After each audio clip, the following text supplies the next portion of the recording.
Bueno, buenos días. Hoy es otro capítulo de Future Talks. Hoy tenemos un tema muy especial, la verdad, que es el futuro del delito. Y para encarar un tema tan complejo, tan lleno de vueltas, la verdad que tenemos una invitada de lujo. Hoy tenemos a Emi Garzón, una para mí de las periodistas de tecnología más importantes del país, que además no solo tiene un fuerte conocimiento técnico, sino que además tiene una mirada crítica y por eso para mí es tan interesante contar con ella hoy. Así que, Emi, nada, muchísimas gracias por estar acá, un placer recibirte. Bueno, gracias a vos. Y qué inglés, ¿eh? Future Talks, ¿no? Muy bien, es inglés.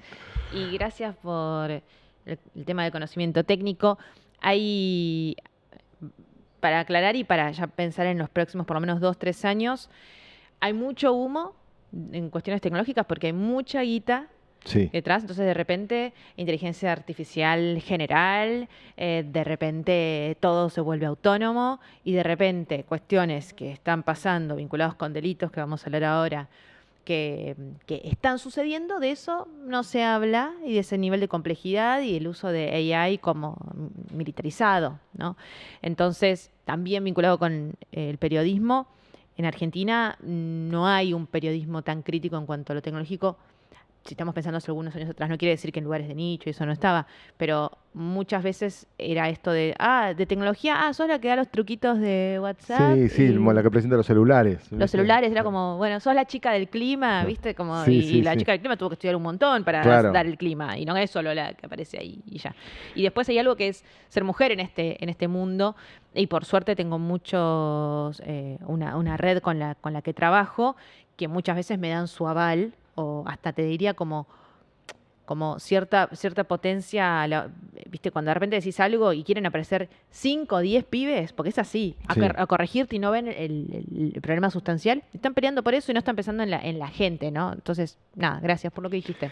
Emi, viste que un poco lo que es el delito tecnológico, Mm. digamos, pasó de una etapa media romántica en el pasado, viste esta idea del hacker anarquista, qué sé yo, bueno, ahora obviamente ya está más normalizado que es un delito, digamos, qué sé yo, cosas como el deepfake, la utilización de imágenes falsas o el phishing con las claves o, bueno, nada, un montón de delitos que seguramente vamos a ir charlando y que me interesa sobre todo que hagas eso que haces vos, que es como explicarle a la gente y ayudarla con ciertas nociones de alfabetización digital Mm. también, que me parece muy valioso del laburo que vos haces. Esa visión del hacker romántico anarquista no está más, digamos, ¿no? Me parece. Hoy ya todos son un poco delincuentes, ¿no? Mm. Eh, bueno, esto es una aclaración un poco técnica, pero que un poco a los hechos sí hoy en día vale la pena eso, aclararlo. Que hacking tiene que ver con desarmar algo, muchas veces ocultar y desocultar y mostrar. Y vos tenés casos como en alguna ciudad muy pequeña en Santa Fe, donde un vecino usa AI, no es un hacker, no es un Claro. ciberdelincuente, sino que usa una plataforma para desnudar a la Compañeritas de vecina, colegio. claro, Mm. y pasa. Pasó ahí en Santa Fe, de una madre, la hija, o sea, viene la hija llorando, mamá, está dando vueltas esta foto que está mi cara en el cuerpo de una mujer que está desnuda, y cuando se entera de eso, se da cuenta la madre que ella también y que es el vecino, y el tipo no, o sea, se mudó, hay también una cuestión legal, hay un vacío donde no es un delito. Entonces, ahí tenemos un problema donde hay que ir apuntando. Y después, ahí no estamos hablando de un tipo que es un ciberdelincuente, como estamos acostumbrados, que está Claro. hackeando un sistema financiero, está yendo guita o está pidiendo cripto Para para recuperar una poder. base de datos. Exacto, es un ransomware, que es un secuestro de la información y te pide guita para devolver. Y además no asegura nada que eso vuelva. Entonces, estamos frente a situaciones donde suceden delitos informáticos, no con personas que tengan un conocimiento de programación estricto o que hayan hecho todo un proceso de ingeniería social, que es investigar y demás, para después ir a estafarte. No estamos en esa ahora. Entonces, yo creo que el hacker anarquista, comillas, existe, están los hacktivistas, donde nos Mm. podemos preguntar, che, si de repente hay una agrupación de cibercriminales, como se lo llaman, pero lo que hace es demostrar que hay una empresa que está deforestando, está haciendo cosas de manera ilegal, ¿qué está haciendo? ¿Es ilegal o qué es lo que está haciendo? ¿Está cumpliendo el rol de lo que no están cumpliendo en la justicia? Porque, de hecho, estoy mezclando temas, pero para que veamos cómo No, es la no, red, sí, ¿no? sí, como, qué sé yo, el tema de la revelación de secretos de Estado de Estados Unidos O Julian con Julian Assange, Assange, por Snowden, o ejemplo. sea, que para muchas mostró cosas, o sea, entonces, bueno, también hay un trabajo periodístico, pero yendo sin ir más lejos, el caso Libra, o sea, a mí lo que Sí, me está llamando la atención y que me parece interesante es que quizás al no haber gente que conozca sobre sistemas informáticos o que conozca un detrás de escena o que no conozca el mundo blockchain, cripto, que no solamente es de lo técnico, sino las vinculaciones que hay detrás en la justicia, al no conocer sobre eso, al no tener gente especializada, a mí me parece desde el punto de vista como fenómeno periodístico que viene pasando hace tiempo, en parte gracias a las redes sociales y a lo que se documenta en esos espacios, que distintas personas que quizás o no son estrictamente periodistas o no son estrictamente programadoras o se arma todo un conjunto de personas que buscan un poco ayudar a que se revele o a demostrar lo que está obvio, pero viste como se necesita más y más, es como dejarlo, che, está todo acá disponible. Además se quiere borrar información, entonces como todo pasa en las redes y lo que sucede es que si se borra después no hay data. Entonces se arma como todo un conjunto de personas que quizás están tratando de pelear contra la corrupción, por ejemplo. Y eso me parece un fenómeno interesantísimo, porque sí. cuando yo veo lo de Libra, por ejemplo, meses antes de que suceda, porque veía cierto comportamiento, fue teniendo información de quiénes estaban, hace cuánto, Novel y Terrones Godoy. Y eso, en parte, cuando tenés ahí algo de cripto, blockchain, más que nada cripto, el mundo Sí, cripto de comunidades, ahí hay una cosa también informática necesaria para sí. analizar y gente que sepa el tema. Emi, un poco lo que decías recién. ¿La justicia llega tarde a regular estas cosas o a legislar estos delitos? Digo, esto que vos decías al principio. Creo las fotos de mis compañeritas desnudas y ese delito no está casi ni tipificado por ahí, ¿viste? De Mm, hecho, nos costó un montón que avanzara, por ejemplo, la ley Olimpia en México, mm. ¿viste? Que penara la pornoextorsión. Fue noticia hace un par de semanas, recién, creo que uno de los primeros fallos por este tema en Argentina. ¿Estamos condenados a que la justicia llegue siempre tarde? Yo creo que casi siempre llegó tarde, porque tiene que suceder el hecho, analizarlo para ver cómo se puede regular. Ahora, hay, cuando vos tomás una medicación, se hacen pruebas, muchas veces en animales, que eso es discutible, no sé si está tan bueno, no sé si es necesario, no sé, no soy especialista en esa cuestión, pero se hacen pruebas porque se pone en juego la vida de una persona. Cuando hay ciertas plataformas que están avanzando, se hacen pruebas para ver que sea rentable y funcione a nivel llevar tu atención o lo que tenga Sí, ese valor, ese activo valioso que hoy es la atención y esto el tiempo también. Entonces, cuando sale una plataforma que lo que hace es desnudar, o sea, cuando salen los códigos, las maneras, las redes neuronales, las formas en las que se pueden usar estas tecnologías para distintos fines, hay un fin que es este. Y no es que apareció en el 2024. claro. Ya hace tiempo, o sea, ya hace muchos años que se usan, ni siquiera usando inteligencia artificial con redes neuronales que tenemos acceso hoy todos, que eso lo amplifica. Pero se editaba una foto y circulaba por internet, ¿no? Y eso no hay vuelta atrás, porque una vez que está dando vueltas es difícil de sacarlo. A eso sumale que las plataformas muchas veces no permiten, en realidad se pide una y otra vez, che, bajá esto, mirá esta cuenta de YouTube y demás. Yo estuve hablando hace poco con gente que está siguiendo distintos casos de Mm. no sé, llegan tipos a la puerta de la casa porque a alguien se le ocurrió decir que era un lugar donde se ejercía prostitución y nada que ver. Es como que vos estás en tu casa tranquila y de repente llega un chabón, otro, o Sí, gente sí, medio sí. rara, pero no, y pero está tu dirección ahí en algún lugar que llegó por Telegram. Bueno, el tema es que aunque esté todo muy evidente, hay desconocimiento por otro lado, hay muchos líos en muchas cuestiones y hay también algunas dudas sobre cómo lo regulamos. ¿Qué hago? Si un menor de edad está distribuyendo fotos de que fueron manipuladas con AI, con algún programa para editar. ¿Cómo es el tema del castigo? ¿Qué tengo que hacer? ¿Lo voy a llevar a la cárcel a un pibe de 13 años que está haciendo eso? Si no, ¿es lo que corresponde? ¿O lo que corresponde es enseñar sobre el tema desde que somos mucho más chicos, mucho más chicas? Hay países como Dinamarca que enseñan sobre desinformación. Ya sé, es Dinamarca. Pero en China, por ejemplo, también les enseñan sobre qué es la inteligencia artificial cuando tienen 7, 8 años de edad. No la están manipulando, pero les explica, mira, no piensa, no siente. Entonces, a todo eso hay que sumarle que esto que me parece importante que dijiste de la innovación y la regulación, lo que es la aviación, es una magia tecnológica casi. Sí. Pero tiene un montón de regulación porque está la vida de la gente ahí. Lo que te decía en el ámbito de farmacéutico, ¿no? Las investigaciones, bueno, no sale porque puede matar a alguien o todo lo adverso que puede suceder. Bueno, de hecho, Estados Unidos hace muchos años, FDA, viene regulando salud digital, digamos, y qué sé yo, aprobó videojuegos. Por ejemplo, hay un videojuego aprobado para tratar el autismo, fue la primera aplicación, digamos, una de las primeras aplicaciones para tratar el autismo y los trastornos de déficit de atención. Y bueno, nada, ellos se están dando cuenta, justamente esto que vos decís, que hay que proteger a los pacientes, ¿no? Y esta gran polémica que existe en torno a ¿hay que regular o no hay que regular la inteligencia artificial? Que es como un debate así en abstracto, medio no entiendo absurdo, el debate. ¿no? O sea, no hay debate ahí. Claro. Hay que regularlo. O sea, están pasando las cosas. Y no es que solamente afecta en imágenes que se distribuyen. Afectan en la desinformación. Está todo comprobado. Hay la cosa de la ultraderecha, pongámosle así, o sin título de ese título. Hay una cuestión de querer desacreditar los análisis científicos. Que a eso sumar una complejidad que es el de los papers truchos. No es que son truchos. Vos pagás para que tu publicación esté en cierto lugar, $3.000, lo publican, y alguien que no sabe, ahí empieza, que ya de años lo escuchamos, no, porque la universidad del no sé dónde dijo tal cosa.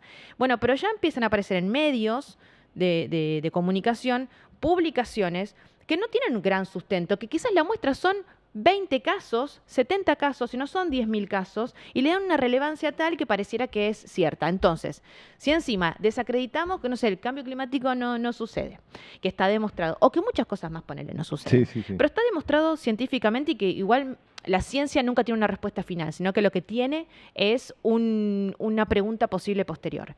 Entonces, cuando vos estás planteando lo que está sucediendo y lo vienen a desacreditar, diciendo que no es cierto, que encima hay evidencia científica, pero a eso le sumamos que inventamos otro tipo de informaciones que no son ciertas y se publican, parte de ese tipo de publicaciones tiene que ver con el uso de inteligencia artificial mal utilizada, porque se hacen investigaciones que escriben muy fácil. Hoy todo el mundo saca un libro, muy fácil, no se pone tanto escribir como uso una AI de acá para allá, entonces se replica y multiplica la desinformación.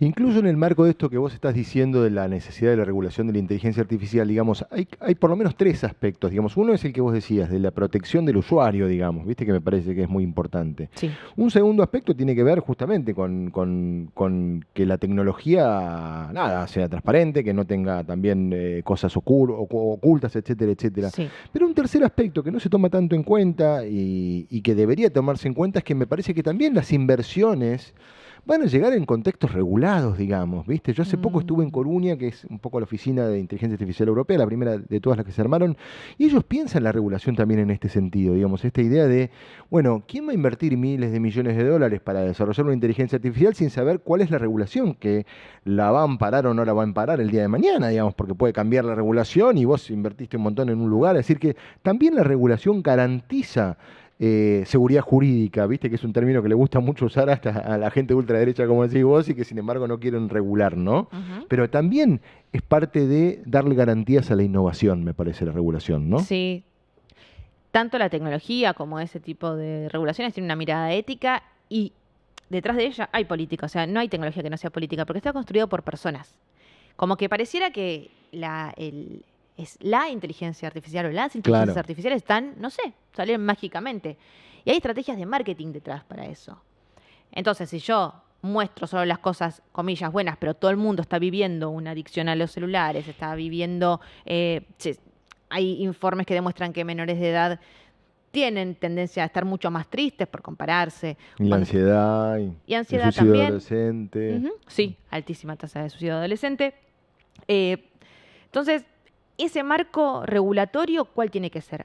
¿Viste? La pregunta es esa. ¿Y quiénes están interviniendo en esas decisiones? Porque, por ejemplo, acá en Argentina, en Buenos Aires particularmente, se hacen estos sandboxes regulatorios, y vos ves la misma industria participa. Exacto, los mismos. Y ves, ¿y quién está de sociedad civil? Claro. ¿Quién definió que esto avance de esta manera? ¿Quién nos protegió? Porque, obvio, vos también hablamos de estos temas, leemos sobre estos temas, pero yo hay un montón de cosas que no conozco y la gente está laburando de 9 a 18 y quizá quiere ver la tele, quizá no quiere ver la tele. Entonces, tiene que haber un grupo de personas preparadas. Ahora, ¿le permiten a esas personas preparadas que estén en esos lugares? ¿Se puede hablar con fundamentos? ¿Se puede conversar? ¿Se puede charlar de estos temas?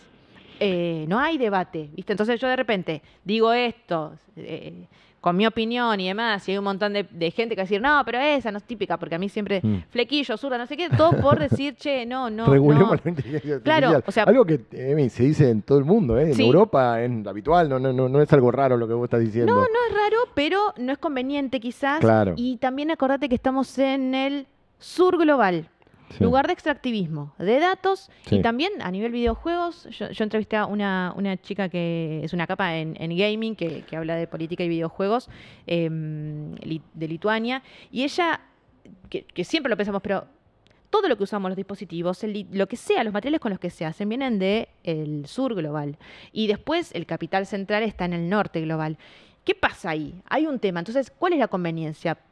Son muchas preguntas que todo esto de que hablamos de lo tecnológico va más arriba, un aspecto político, sociológico, es el orden mundial político. Bueno, a mí un tema que me preocupa mucho de la discusión en Argentina del tema de inteligencia artificial es los contenidos públicos. Viste que el Estado está, como el gobierno está con una idea de desarmar los canales, los contenidos, cinear, todo eso.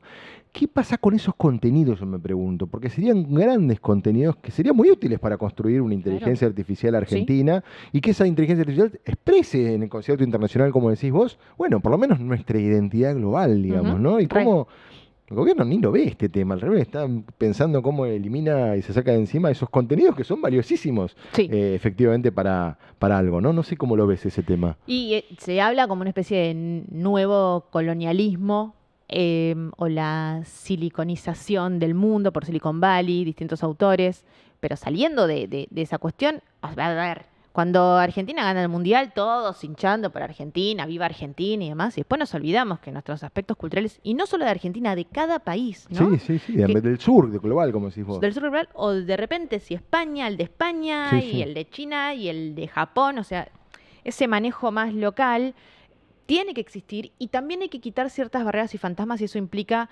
juntarse con las personas que hacen. Porque de repente yo puedo suponer, puedo leer, pero cuando me junto con alguien que está construyendo LLMs y también entrenando redes neuronales y que escucharlos decir, mira, con un celular, el más caro, ponele, sí, pero con el hardware que tiene ese celular, tiene una potencia tan tremenda que podría procesar un montón de data, porque cuando usamos ChatGPT o Gemini, no llegamos a explotar todo su potencial realmente. Entonces, con mucho menos, podemos tener soluciones de forma local y entrenar.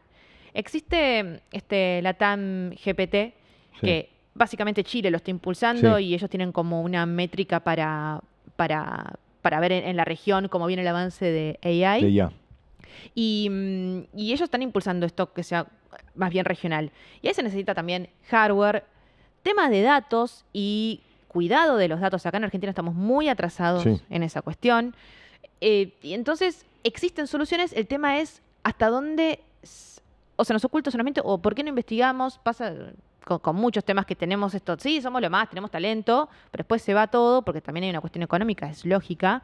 Que no se paga muy bien quizás acá y si afuera, pero tenemos acá disponible para, cuando yo veo que están usando una plataforma, no voy a decir cuál, pero una plataforma que mucha gente usa para conversar, que no es ChatGPT, empieza a entrar en las escuelas, buenísimo, hay capacitación docente, excelente, tiene que saber más la parte de docente que alumnos, pero la pregunta es, ¿y todo ese entrenamiento, las conversaciones que tienen los chicos? ¿Dónde queda? ¿A dónde se va? ¿Queda el servidor? ¿Dónde está?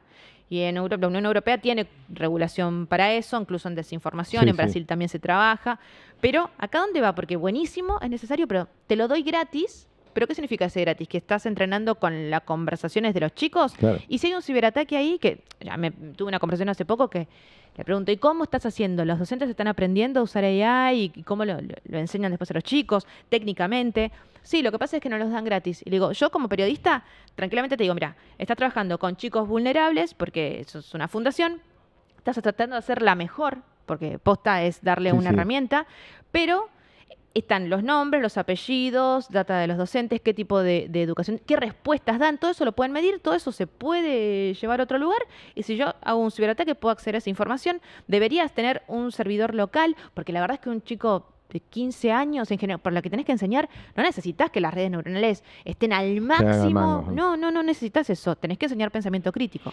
Emi, perdóname, en ese sentido, a ver, uno de los grandes temas que nos preocupa, por lo menos a los que somos papás, es cómo acompañamos a nuestros hijos a usar la tecnología sin aislarlos de la tecnología, ¿viste? Que es como uno de los grandes temas, esto no le des el celular, sí, qué redes a qué edad, qué redes a qué otra edad. Sí. Bueno, yo creo que es como la calle, ¿viste? La internet, o sea, vos tenés que enseñarla a manejarse en la calle y a entender que detrás de una persona por ahí no está esa persona, sino que hay otra, ¿no? ¿Cuáles son los principales delitos que ves vinculados a la niñez, te pregunto en este momento?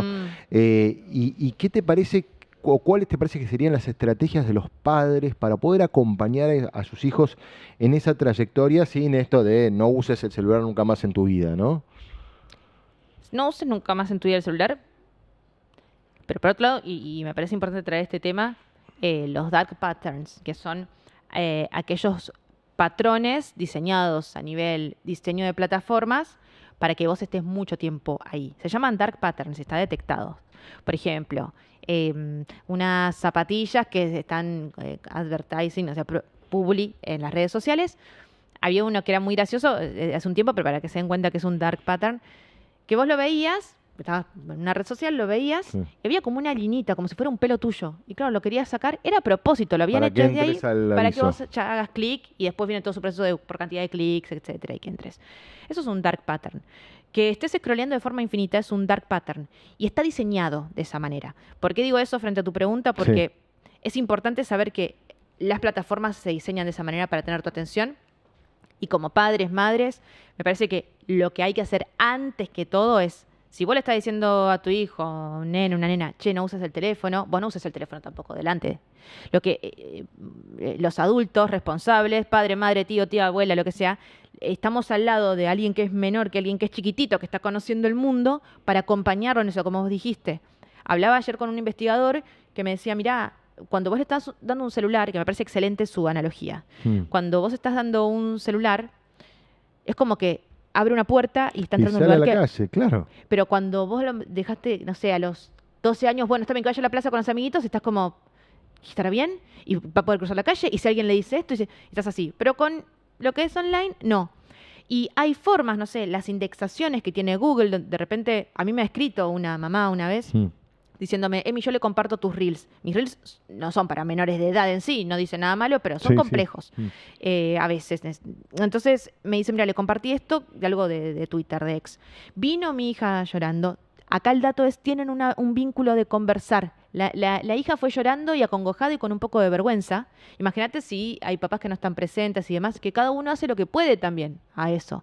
Pero vino llorando porque cuando le mandó un reel, que yo estaba explicando algo sobre la indexación de Google con Twitter, le contó que estaba viendo cosas de zoofilia en Twitter porque estaba indexado en una búsqueda y se lo pudo decir la hija. Entonces, ese es el otro punto. Que es muy importante eso, que poder hablar, la conversación. Y buscarla, porque los chicos entran en mundos paralelos donde conversan con gente de su edad o que no es de su edad. Y aparte es imposible controlarlo. Mi hija me habló el otro día de Omegle, que no existe más, es una red social, pero que era como de videos, de chats. Me contó de unas amigas que habían visto de repente a alguien desnudo, ¿viste? En esa red. Y no hay ningún control. Y yo ni sabía que existía esa red. Y bueno, soy alguien que algún conocimiento de tecnología tiene, ¿viste? Como que es imposible. Mucho.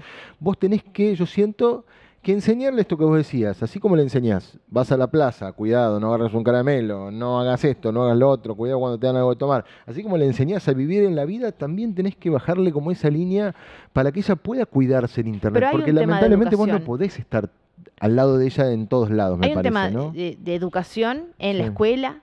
La ciudadanía digital, la educación en general, o sea, no entendemos lo que leemos, nos recibimos de... La escuela yo siento que está muy lejos, ¿viste? Que está muy atrasada, digamos. Pero ¿viste? no por eso tiene que entonces todo ser AI en la escuela. ¿No? Porque si no es como, bueno, como está atrasada, pum, le metemos inteligencia artificial. Que después hay cada chanta ahí dando vueltas metiendo una profesora que es un avatar. Entonces hay varios aspectos. El de la educación es importante, el de la casa es importante, hay que hablar de temas de grooming, hay que hablar del tema del uso de las fotos. Los padres y las madres subiendo, obvio que por amor lo querés compartir con tu familia, che, el bebé, pero también saber que esas imágenes, hay un caso que yo hace unos meses lo tomé, de una empresa que se llama Sousipo, que tiene locales en Palermo y ahora no sé en qué andarán, pero subía fotos de chicas y videos, era como, ¿querés ser la chica Sousipo? Tenés que tener entre 12 y 16 años, específicamente. Las nenas iban, o sea, decían, sí, quiero ser, y les ponían una ropa de una chica de 20, 25, los comentarios que habían ahí, estaban todos a la vista, más de 600.000 followers en esa red social, TikTok también, y en eso me encuentro con que esas imágenes eran input, información para una red en donde por Telegram pedían, ¿entendés? Era como un delivery de.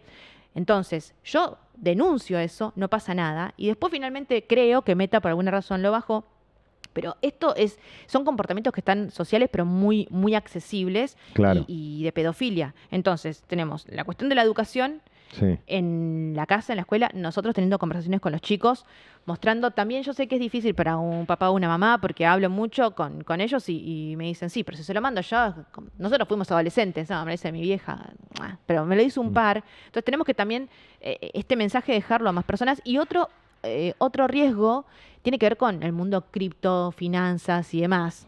Que hay promesas. Vos cuando sos adolescente estás formando tu identidad y querés algo, ¿no? Entonces cuando te muestran todos estos vendedores de cursos y toda esta cosa de falopa de aspiracional y qué sé yo, ¿no? Sí, si vos mostrás eso todo el tiempo, bueno, un Mark Zuckerberg que cambió para ese lado también, de repente está con las cadenas, canchereando, todos estos hombres blancos del norte, porque la tecnología está armada así, por lo menos por ahora.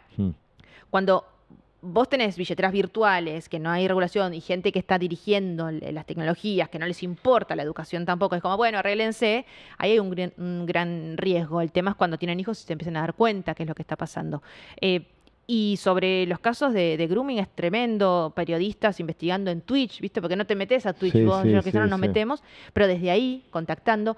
Entonces ahí hay una responsabilidad de las plataformas junto con otros que están asociados. Por ejemplo, hoy grandes plataformas tienen discusiones con redes sociales, no sé, Google y Meta, diciendo, no, Meta dice, no, yo no puedo decir a qué edad pueden sumarse, no puedo obligar a que suban su documento y demás. Ustedes, Google, o sea, ustedes tienen que fijarse si cuando bajan la plataforma... los contenidos que van a exponer... No, si bajan la plataforma, ustedes, antes de que yo acepte, ustedes lo tienen que filtrar, el KYC. Se van pasando entre ellos la responsabilidad de conocer al cliente. Si vos haces un KYC y subís el DNI, ¿cómo sé que está protegido ese DNI? Yo mi DNI que estoy dando, ¿y qué pasa si se filtra? Entonces, ahí hay que tener regulación. Se filtra mínimo obligar a que se dé aviso. Bueno, ahí hay un tema central que estás tocando vos, que es el tema de la identidad digital y la certificación, ¿no? Que yo siento que está entrando en una crisis terminal en el mundo hoy y que estamos casi sin respuestas. Obviamente la respuesta es blockchain, yo creo, como tecnología, pero todavía estamos muy lejos de ahí, ¿no? Es decir, yo siento hoy que, esto vos decías, subís un DNI a cualquier lado y con ese DNI cualquier persona puede hacer un montón de trámites. No quiero dar ideas de delitos, digamos, pero es la verdad, tiene el número de trámites, tiene un montón de cosas, es riesgoso y como decís vos, no hay ninguna protección respecto de esto. Lo mismo pasa hoy con cualquier papel o cualquier trámite que haces en trámites a distancia en la plataforma estatal. Vos agarrás un coso, lo mandás a la IA, lo cambiás un poco, cambiás el nombre del título y haces un trámite en nombre de quien sea, digamos. O sea, hoy todo el esquema de certificación y de identidad digital y de atributos digitales está en crisis total.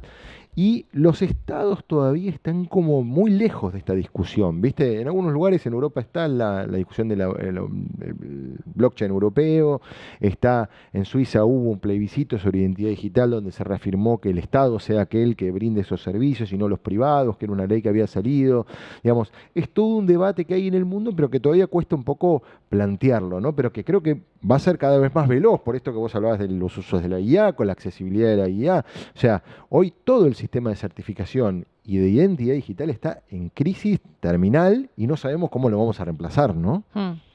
Lean Ciencia Ficción Capitalista de Michel Nieva, un argentino que vive afuera, un pibe, un gran escritor. Eso, léanlo. Responde a varias cosas de esta pregunta, en realidad para explicarlas a fondo, por tema de tiempo no. Sí. Pero respecto a blockchain y demás, cuando más te vas metiendo, yo me he llevado algunas desilusiones, porque de repente hay soluciones que es como, bueno, por blockchain, ¿no? Y yo también pensaba eso, pero cuando me empecé a meter técnicamente es como, pero al final, ¿quién certifica que eso sea así, realmente? Una persona lo tiene que ver, o sea, el papel que se hizo, después quizás se puede subir a la blockchain. No es no hackeable, en ciertos términos. Si vos subís un smart contract o subís un código, algo que está malicioso, eso no se va nunca más. Nunca más se va, quedó ahí en la blockchain para siempre.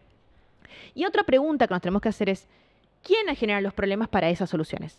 Porque justamente con inteligencia artificial, con ChatGPT, que es de lo que más se usa, quien dirige esa compañía, además de estar Microsoft, que puso mucha plata recientemente, Sí, pongámosle, en relación a sus inicios de OpenAI, está Sam Altman. Y Sam Altman es el mismo que está detrás de WorldCoin, que escanea iris. La gente hablando de la identidad con un nivel gigante de marketing, pero no te das una idea. Y están llevándose gente de manera tercerizada en combis, gente que no entiende nada. Y eso no se habla. Sí. Entonces, ellos no saben el tema de la identidad. No es que dicen, bueno, por un tema de identidad, entonces no, me das 50.000 pesos, 100.000 los necesito porque no llego a fin de mes. Entonces voy y me escaneo el iris. Un dato tremendo es ese. El iris es algo que no se replica fácilmente. Es mucho más seguro y confiable que la huella dactilar. Sí, 99% por el tema de los colores, los colores del iris, que son todos diferentes, ¿no? Es mucho más seguro en ese sentido. Pero ellos se llevan esa información, no hay auditorías al respecto. Entonces, la pregunta respecto a lo que vos decías es, ¿quién está generando el problema para dar la solución? Es circular. Entonces, cuando dijiste esto que, bueno, lo maneje un país, ok, se necesitan no que esté concentrado, sino en varios. Yo no te puedo decir sí exactamente blockchain, es porque como está manejado, las historias clínicas, ahora, listo, digitalizamos todo, perfecto, tiene un sentido, porque si voy a un hospital y voy acá, pero lo quiero tener yo, es mío. No, Totalmente. ¿Y cuál es la ciberseguridad en blockchain, en este tipo de sistemas? ¿Qué existe? ¿Qué pena hay si se pierde mi información? No hay nada. Entonces estamos generando negocios que le convienen a algunas personas, quizás no sabe cierta gente que toma decisiones, pero a las personas no nos están preguntando y no lo sabemos, y insisto con esto como para darle como un cierre al punto, nos llevan a la mesa a que debatan y conversen personas que construyen las soluciones. ¿Blockchain podría darle las llaves, digamos, privadas a las personas y devolverle un poco la propiedad de los datos a las personas? ¿Vos pensás que no necesariamente eso? Yo creo que falta hacer eso sería aumentar generar aceleracionismo tecnológico para que se use blockchain. Me preguntaría antes quién construye esas blockchains. Y también qué Yo pienso en hay. eso, que el Estado tiene que tener un rol decisivo. Digo, a la gente no le preocupa, tiene terror con el Estado, pero no le preocupa que Facebook tenga todo tu dato de tu vida, o que los maneje de Telecom, Telefónica, claro, obvio, y con los estados le entrega tu información así, obviamente. Sí, obvio. Por eso digo, también hay como una paranoia, una locura de la gente, ¿viste? De no, ¿quién va a tener mis datos? Y bueno, flaco, tus datos lo tiene un montón de gente que no está regulada, que hace lo que se le canta con esos datos. Por lo menos el Estado se supone que está hecho para protegerte, y si no lo hace, también tendrá las penas correspondientes, digamos, ¿viste? O sea, es el famoso Estado de Derecho, ¿no? Y de la identidad digital, que también es una tradición histórica del Estado, porque el primero que dice que tu nombre es tal es el Estado, que tu DNI es tal es el Estado, el que te da atributos de identidad, el título de que estudiaste, o como decías vos, la historia clínica, todo eso de alguna manera está certificado por el Estado, y el Estado tiene esa responsabilidad, ¿no? Y yo siento que por eso está un poco lejos de ese debate. Pero hay un tema que me interesaba especialmente preguntarte por otro sector que también es muy vulnerable, además de los chicos, y que es el tema de los adultos mayores, que yo sé que ahora está explotando el nivel de estafas con ellos. ¿Cuáles son los 4 o 5 consejos que vos le darías a esos adultos mayores para poder manejarse en Internet de forma segura? ¿Viste? Que por ahí están aterrados o atemorizados. Muchos adultos mayores no acceden a Internet precisamente por esta barrera de entrada, eso me doy cuenta, ¿viste? Cuando podrían, tener una vida social más activa, etcétera, etcétera, o aprovechar los beneficios de Internet, y sin embargo los asusta, porque es cierto que la verdad que cada vez más es impresionante cómo son atacados los adultos mayores puntualmente por ciberdelincuentes con el teléfono, el ticket, el código, bueno, etcétera, etcétera. Caen menos en estafa los adultos mayores, en parte por lo que vos decís, de no acceden a esas tecnologías. Claro. O porque tienen miedo. Puede tener miedo. Bien. Yo, antes de venir para acá, estaba en un café, tomando algunas notas, pensando acá en la entrevista, estaba recordando cosas, y escucho un pibe que tendría mi edad diciendo literal, y le dije, ahora lo voy a decir, voy a un lugar y le voy a decir esto. Le dice, mira, amiga, yo con el tema de las contraseñas no sé, pero cualquier cosa, si me pasa algo, la contraseña, y la dijo, y yo giré y le dije, estoy escribiendo sobre eso, voy a hablar sobre eso y voy a contar tu caso, que es que cuentan las contraseñas a cualquiera. ¿Qué pasa y eso pasa con alguien de mi edad, como que, bueno, no pasa nada, con los más pibes pasa más.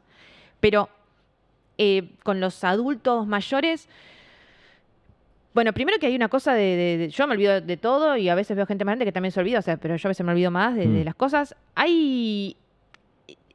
es por alarmista, pero hay mucho tema de a partir de filtración de datos, después pueden llegar las personas con ingeniería social. Entonces, si vos justo te fuiste a vacunar y se filtró esa base de datos, quizás a los 3, 4 meses te aparece a vos Alguien por que te llama y WhatsApp te dice que tenés que vacunarte y vos decís... con no nombre, sabes. apellido, Claro. de acá, de este lugar, y dudas. Yo creo que necesitamos, las personas que somos más jóvenes, acompañar ese proceso. Che, Emi, che, Juan, che, Pedrito, mira, me llegó esto, ¿qué onda? Tener paciencia, porque los adultos mayores también hay cosas que les llega una data y se asustan, entonces hablar de vez en cuando del tema, decirles, mira, si te llega un mail o un WhatsApp de alguien que no conoces, no desbola, pregúntame a mí. Empezar a hablar del tema en la mesa. Y lo de alarmistas no es porque, ay, qué miedo y generar miedo, no, es que realmente pasa en grandes cantidades. De hecho, América Latina está en un promedio, en un 39% por encima del resto de las regiones a nivel ciberataques en las empresas, especialmente en lugares de salud, en el 2025. Entonces, a un adulto mayor yo le diría que tenga siempre a nieto, nieta, sobrino, alguien, Para hijo, consultar. hija. Sí, no haga clic, no haga clic. Si no estás seguro, no hagas clic. No, cuidado también con la publicidad en las redes sociales y que es muy difícil manejar para las empresas, porque no van a mandar un mail o un aviso, che, no hagan clic en nuestras publicidades, porque tienen que explicar, no, porque En son... eso es importante chequear el dominio de envío, por ejemplo, de los mails, estar seguros de que ese dominio Eso en el es caso correcto. eso en el caso del Phishing, email, ¿no? del email. Claro. Pero lo mismo, si tienen alguna duda, les llegó un mail o algo, llamar por teléfono, guardar, o si no le preguntan insisto, a un familiar, pero guardar cuáles son los sitios oficiales. No quiere decir que lo primero que aparece en Google es el posta, sino que ya guardar el del banco, tenerlo guardado y llamar, che, mirá, me dijeron que tal cosa, ¿es cierto, sí o no? Llamar por teléfono, no pasa nada. Y eso para mí va a haber un retroceso porque hay un boom digital que hizo que sucedan estas cosas. Y por último, tendría mucho en cuenta todo lo que tiene que ver con qué información pasas. ¿Viste? Cuando te dicen, che, le sacamos una foto al DNI para... No lo hagas, no pases esa información por ahí. Mejor andá, yo sé que es irse de la casa y demás, pero Sí. no son lugares seguros. Hasta que no sean lugares seguros, mejor estar acompañados con eso. Emi, nada, se nos hizo interesantísima la charla, la verdad que no, nos pasamos de tiempo, pero quería, bueno, la última pregunta, darte este regalo, un vino de Trapiche, que son nuestros amigos que nos acompañan, nos auspician. ¡Qué bien! ¿Qué es? A ver. Creo que te va a gustar, es sí. una gran medalla. Sí, no, un Cabernet. Es un Cabernet Franc, así es. Perfecto. Así que nada, pero quería hacerte esa última pregunta entonces. ¿Vos ves ahora los agentes, que es como la nueva revolución de la IA, ¿no? Que más allá de los chatbots, ahora estamos con los agentes. Sí. ¿Ves que va a potenciar el delito los agentes? Sí. Es decir, esta idea de crear agentes que hagan delitos o que preparen predelitos o cosas, etcétera, etcétera. ¿Cómo te imaginas eso? Pasa de un lado y del otro. O sea, del lado de la defensa, por ejemplo, con Team Capibar, o sea, gente que yo conozco que hacen investigaciones también. Para que sepan, vos, muy resumido, en las empresas vos tenés como el Blue Team y el Red Team, como los que atacan y los que defienden. Y lo hacen internamente para que puedan como entrenarse respecto a eso cuando venga un agente externo. Y sí se usa, por ejemplo, como acompañante. O sea, está la persona que está programando ahí mirando todo y quizás hay cosas que no ve o no tiene tiempo para estar viendo el código que está sucediendo, si hay algún error o algo que destaque como riesgoso. Entonces, se puede entrenar específicamente a ciertos agentes y programarlos para que observen. ¿Tienen errores? Sí, pero por lo menos, mientras el otro está haciendo su laburo, tiene alguien más que está como mirando. Está es como cuidándolo. Claro, una especie de junior, alguien que recién empieza. Y ya es un recurso que está destinado a eso y le puede dar alertas. Obviamente se necesita que la persona que está defendiendo de ataques lo tenga que ir a revisar. Porque hay temas de código. Hay un exceso como creer que hacen todo Claro. y no es que hacen de todo. Y al nivel ataques se usa inteligencia artificial, no necesariamente agentes, pero sí más bien vinculado con machine learning, para ver cómo hacer un mejor mail para hacer un ataque de phishing. Y eso lo están utilizando. Y después, del lado de las compañías también, o de los organismos, en algunos, ver qué es lo que está llegando y qué patrones de comportamiento hay, o internamente en la parte de la defensa, con estos entre agentes por un lado y automatizaciones. Una automatización es A, entonces B, Sí. este es el resultado que vas a tener que ejecutar. El agente tiene un poco más de, comillas, libertad, Sí. donde tiene varias alternativas. Entonces, frente a una situación de alarma, puede, de alguna forma, hacer un pequeño parchecito. Pero no es que están todos muy en situación beta, probando, e incluso los bancos, que tienen temas de, más allá de la regulación, como muy cuidadosos con la información que tienen de los clientes, tratan de hacerlo de forma local en algunas ocasiones, más que tercerizar este servicio por temas de confidencialidad, entonces están entrenando sus propios agentes. Sí, sirven y pasan los dos lados. Eso en la ciberdelincuencia generalmente están unos pasos más adelante, pero por lo menos usa de esta forma positiva también, que está bueno. Emi, un placer, la verdad. Muchísimas gracias por venir. Y bueno, a todos los demás, gracias por acompañarnos en otro episodio nuevo de Future Talks y los esperamos en la próxima. Muchas gracias, Emi. No, por supuesto.